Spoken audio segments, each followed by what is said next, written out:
Guys, welcome to my channel. My name is Rohit. स्वागत है आपका मेरे यूट्यूब चैनल पर। इस वीडियो में हम डिस्कस करने वाले हैं कि आईबीएस के दौरान आप अपने ब्रेन को, अपने आप को कैसे समझोगे। ठीक है, चलिए बिना लेट के वीडियो को स्टार्ट करते हैं, शुरू करते हैं। आईबीएस में आप किसी भी तरह का कोई भी मेडिसिन ले रहे हो, कोई भी किसी भी तरह की कोई भी डाइट को फॉलो कर रहे हो, कोई भी फिजिकल एक्टिविटी कर रहे हो। एक चीज़ और, आईबीएस के दौरान स्टार्टिंग में ही बहुत सारे लोग अलग अलग जगह से इन्फॉर्मेशन लेके, कहीं यूट्यूब से कि या किसी डाइटिशियन से, किसी से भी इन्फॉर्मेशन ले करते हैं कि अचानक से जिम में अपना एडमिशन ले लेते हैं, या फिर फिजिकल एक्टिविटी में बहुत एक्टिव हो जाते हैं। फिर वो अचानक से सुबह और शाम रनिंग करना स्टार्ट कर देते हैं, बहुत ज़्यादा एक्सरसाइज, हार्ड एक्सरसाइज स्टार्ट कर देते हैं। तो उसके बाद वो उनके बॉडी में वीकनेस आ जाता है और वो उनको लगता है कि जैसे पता नहीं खाना खा रहे हैं, सब कुछ हो रहा है, बट बॉडी में वीकनेस क्यों है, सब कुछ तो ठीक हो रहा है। सबसे पहले आपको समझना पड़ेगा, अगर आईबीएस के दौरान यानी आपका मेंटल स्ट्रेस इतना ज़्यादा बढ़ गया था एक समय में, जिसकी वजह से आपके इंटेस्टाइन में इतनी सारी प्रॉब्लम देखने को मिल रही है। दरअसल होता क्या, पेट की गुड बैक्टीरियाज की क्वांटिटी थोड़ी कम हो जाती है। ठीक है, थोड़ी क्या मतलब लगभग अच्छी खासी कम हो जाती है, जिसके कारण खाना डाइजेशन में दिक्कत हो रहा है। अब हमारा जो सेल्स है, ब्रेन के जो सारे सेल्स हैं, जो न्यूरॉन्स हैं, वो हमारे पेट को रेगुलेट करते हैं। आपको गट ब्रेन हेल्थ यानी आपके पेट और दिमाग के संबंध को समझना पड़ेगा। अगर आपको आईबीएस वाली समस्या है तो प्लीज़ इसको ध्यान से सुनिएगा, मैं जो बोलने जा। अगर आप अपने दिमाग को नहीं समझोगे, इन द सेंस कि अगर कोई और इंसान है, मान लो कोई पर्टिकुलर एक इंसान है, 3 तरह के लोग हैं, मान लो किसी को बिजनेस में बहुत ठीक लग रहा है, किसी को प्राइवेट जॉब में बहुत ठीक लग रहा है, कोई ऐसी है जो अपना नॉर्मली कुछ भी नहीं कर रहा है, उनके फोर फादर बहुत कुछ करके गए, उसको नहीं करना है कुछ, वो अपना ज़िंदगी आराम से बिता रहे। आप अपना कैटेगरी देखोगे ना, अपने बैकग्राउंड के हिसाब से आप क्या कर रहे हो।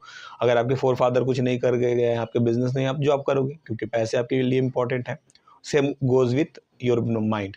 अगर आप समझ रहे हो कि ये इंसान इस तरीके से ऐसे कर ले रहा है ये चीज़ को, मान लो कोई 6 बजे उठ के अपने टास्क पूरे कर ले रहा है, आप 8 बजे उठ के अपने टास्क को पूरे कर रहे हो, तो 6 बजे उठ के ही आपको टास्क पूरा करना पड़ेगा, ऐसा कोई बहुत ज़रूरी बात नहीं है। एक इंसान होगा जो 2, 3, 4, 5 चीज़ों में या रिलेशन में इतनी बुरी तरीके से उलझा होगा, फिर भी वो मैनेज कर लेता है। लेकिन जब आपकी बारी आती है तो आप इन चीज़ों को मैनेज नहीं कर पाते हो, यानी आप उस तरीके के इंसान नहीं हो, पहला फर्स्ट ऑफ ऑल। और ये ठीक है, कोई दिक्कत नहीं है।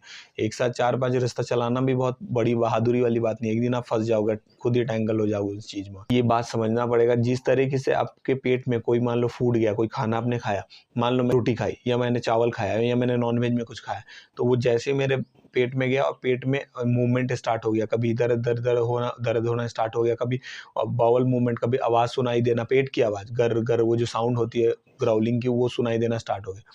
यानी आपको ये बात तो समझ में आया कि अभी ये खाना, ये पर्टिकुलर फूड अभी डाइजेस्ट हमको नहीं हो रहा है, तब उसको अवॉइड करना स्टार्ट करोगे। ये सोचना तो स्टार्ट नहीं ना करोगे कि अरे यार ये फूड कभी डाइजेस्ट नहीं हुआ तो कभी ये ठीक नहीं होता। ये प्रॉब्लम का सबसे बड़ा कारण है, ये सोचना बंद करो।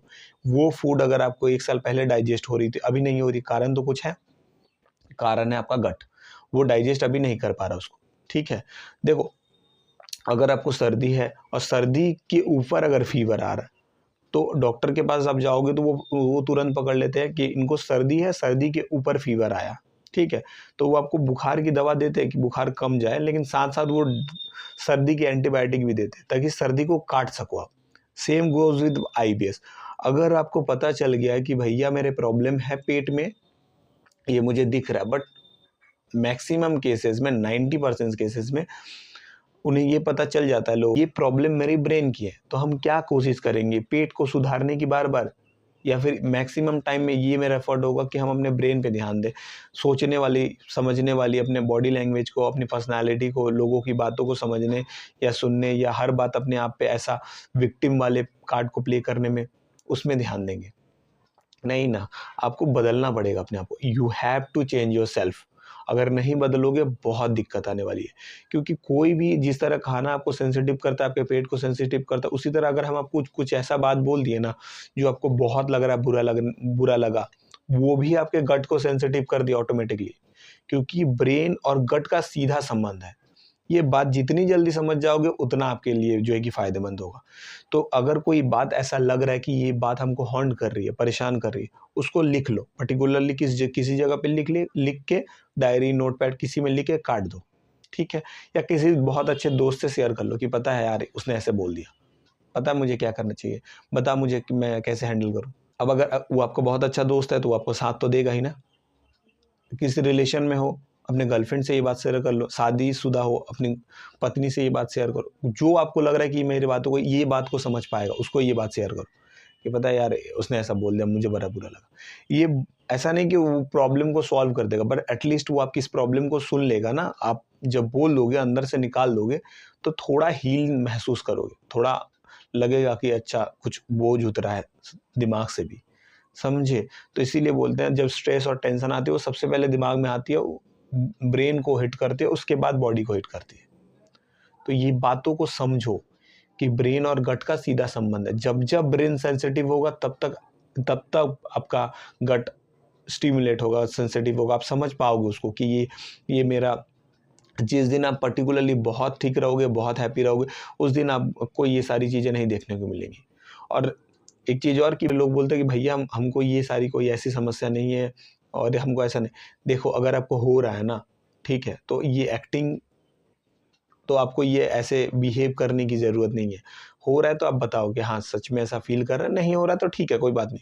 लेकिन मैक्सिमम केसेस में होते हैं, ये चीज़ें होती है लेकिन लोग बताते नहीं। बोलते हैं नींद बढ़िया आ रहा है लेकिन सुबह फ्रेशनेस नहीं आ रही। अरे आपकी नींद अगर बढ़िया आ रही है तो सुबह फ्रेश क्यों नहीं हो रहे हो?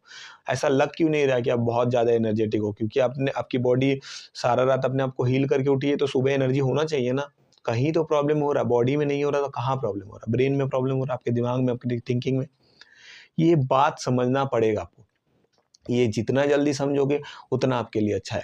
तो जो खाना आपके पेट को सेंसिटिव कर रही है उससे थोड़ा भी बच के चलो, और उससे कई ज़्यादा इम्पोर्टेंट है कि जो बातें आपको सेंसिटिव कर रही है, जो प्रॉब्लम आपको लग रही है बहुत ज़्यादा, उसको अवॉइड करने की कोशिश करो। अवॉइड का बहुत सारा तरीका है, जो भी तरीका तुमको लगे। या तो उस बात को ही इग्नोर कर दो, मत सुनो, या उस बात को सुनने के बाद किसी से शेयर कर दो, या फिर उसको कहीं लिख के काट दो। ये सारी चीज़ें टेक्निक काम करती है बहुत ज़्यादा। मेरे आईबीएस में ये बहुत ज़्यादा इंपॉर्टेंट काम करती थी। मैंने खुद ये सारी टेक्निक को एक-एक करके आज़माया है। ये आप इसको करो, ये इंपॉर्टेंट है। ट्रस्ट मी, ये इंपॉर्टेंट है। आपका ब्रेन जब सेंसिटिव होगा, आप फ़ील करोगे कि आपका गट भी सेंसिटिव हो रहा है। और ये सिर्फ़ आपके साथ नहीं, मैक्सिमम नंबर ऑफ लोगों के साथ होता है।